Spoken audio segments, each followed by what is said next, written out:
अस्सलाम वालेकुम everyone, welcome back to my channel. आज की वीडियो बहुत ही इंटरेस्टिंग है बिकॉज आज की वीडियो में हम देखने जा रहे हैं पास्ट पेपर्स में आए हुए यूनिट नंबर 1 के शॉर्ट क्वेश्चंस और लॉन्ग क्वेश्चंस। सो आज की वीडियो में पास्ट पेपर्स डिस्कस करेंगे। हम शॉर्ट क्वेश्चंस से स्टार्ट करते हैं।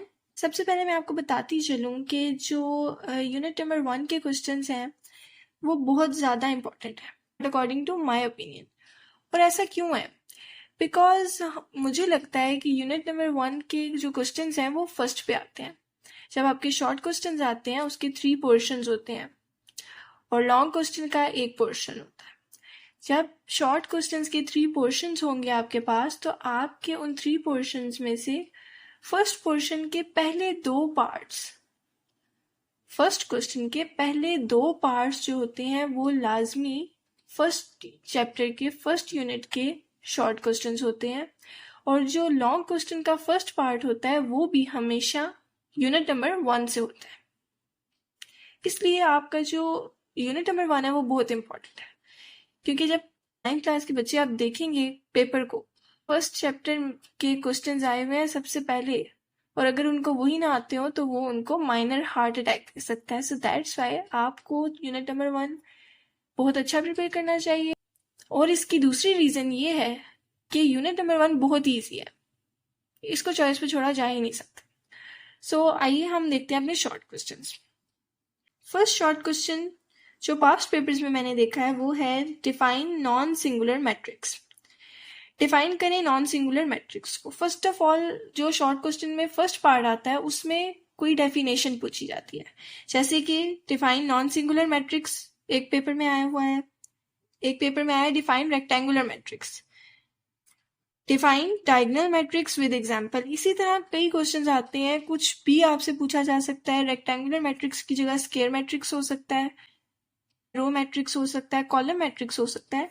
इसी तरह नॉन सिंगुलर की जगह सिंगुलर मैट्रिक्स, रेक्टेंगुलर मैट्रिक्स, कुछ भी पूछा जा सकता है आपसे। आपको हर क्वेश्चन के लिए रेडी रहना चाहिए। एडिटिव इनवर्स पूछा जा सकता है, डायगोनल मैट्रिक्स पूछा जा सकता है, स्केलर मैट्रिक्स पूछा जा सकता है, उनकी एग्जांपल्स पूछी जा सकती हैं। क्वेश्चन इस तरह से भी आता है कि आपको कोई एक मैट्रिक्स दिया हो और आपसे कहा गया हो कि आइडेंटिफाई करें कि ये कौन सा मैट्रिक्स है। इसी तरह find A B if A is equal this matrix and B is equal this matrix. आपको 2 मैट्रिक्स दिए हुए हैं और आपसे कहा गया है कि ए बी फाइंड करें, यानी कि product of A and B.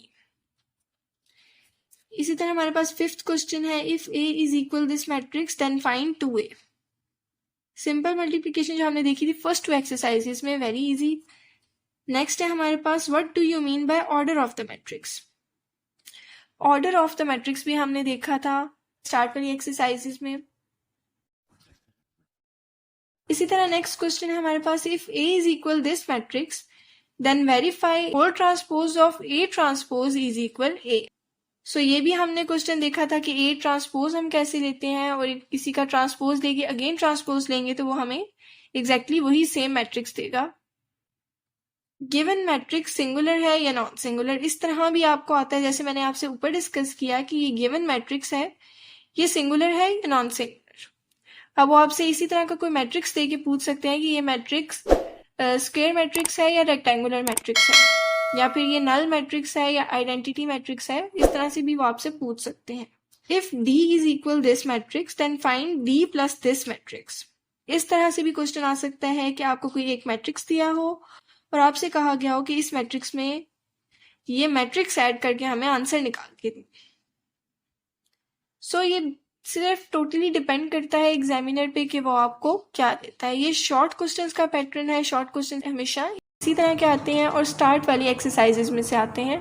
इसी तरह मल्टीप्लाई द मैट्रिसेस, ये मैट्रिसेस मल्टीप्लाई करने हैं आपने। यहाँ पे सिंपल मैट्रिसेस होते हैं मोस्टली शॉर्ट क्वेश्चंस के अंदर। यहाँ पर आपको कोई ऐसा मैट्रिक्स भी आ सकता है जिसका आपने ट्रांसपोज लेना हो, आपको कहा गया हो कि फाइंड ट्रांसपोज, और इन्वर्स फाइंड करने को आ सकता है आपको।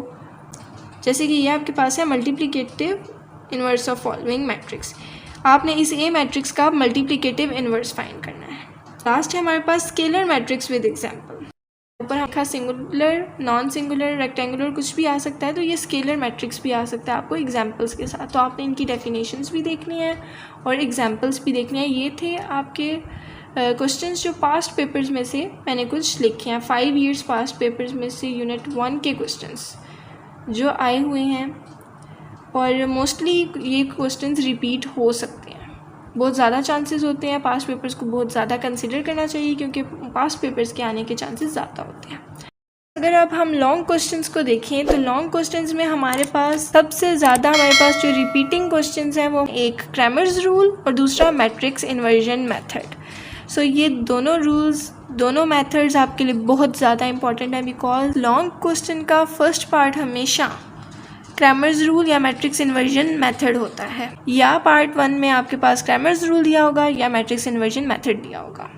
सो ये जो मैंने पास्ट पेपर्स में से क्वेश्चन निकाले हैं वो देखते हैं हम। Verify A B whole transpose is equal B transpose into A transpose if these matrices are given. So ये हमने क्वेश्चंस बहुत डिटेल में देखे थे कि हमने इकट्ठा ट्रांसपोज लेना है और अलग अलग ट्रांसपोज लेना है और उनको किस तरह से वेरीफाई करना है, एक दूसरे के इक्वल लाना है। ये क्वेश्चन आ सकते हैं बट मेजॉरिटी चांसेस जो होते हैं वो क्रैमर्स रूल या मैट्रिक्स इन्वर्जन मेथड के होते हैं। ये टोटली एग्जामिनर पे डिपेंड करता है कि वो आपको क्या दे रहा है। सॉल्व बाय क्रैमर्स रूल, ये आपके पास 2 इक्वेशंस दी हुई हैं, ये वाली।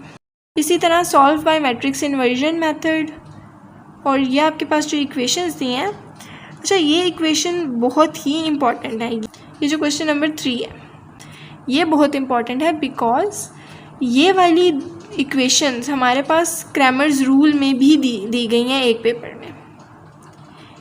ये इक्वेशंस हमारे पास एक पेपर में क्रैमर्स रूल में भी दी गई हैं और यही इक्वेशंस हमारे पास मैट्रिक्स इन्वर्जन मेथड में भी दी गई हैं। सेम इक्वेशंस हैं इसकी। ये आई गेस 2019 का पेपर है और ये आई गेस 2021 का पेपर है जिसमें ये ही इक्वेशन है, लेकिन इसमें सिर्फ एक को मैट्रिक्स इन्वर्जन मेथड के थ्रू सॉल्व करना है और एक को हमने क्रैमर्स रूल के थ्रू सॉल्व करना है। सो इसी तरह कोई भी इक्वेशन आपको आ सकती है, किसी भी मेथड से आ सकती है। ज़रूरी नहीं है कि एक इक्वेशन को आपने मैट्रिक्स इन्वर्जन मेथड के थ्रू किया वो क्रैमर्स रूल के थ्रू नहीं आ सकती, ठीक है। तो ये आपके पास इन्होंने मैट्रिक्स इन्वर्जन मेथड के थ्रू ये एक और दी हुई है। अब आपने क्या करना है कि इन सारी इक्वेशंस को प्रैक्टिस कर लेनी है दोनों तरीके से, बिकॉज ये लॉन्ग क्वेश्चंस में से ये 3 क्वेश्चंस रिपीट भी हुए हैं और जो रिपीटिंग क्वेश्चंस होते हैं वो आपकी दफ़ा भी रिपीट हो सकते हैं। सो ट्राई करें कि अपना बेस्ट दें। पास्ट पेपर ज़रूर कंसिडर किया करें, पास्ट पेपर से तैयारी किया करें, हर चैप्टर के एंड पर पास्ट पेपर ज़रूर देखा करें। तो आई होप आपको वीडियो अच्छी लगी होगी। अगर आपको वीडियो अच्छी लगी हो तो प्लीज़ इसे लाइक करें, please must subscribe to my channel and share it with your relatives, fellows and the desired ones. Thank you so much for watching. Allah Hafiz.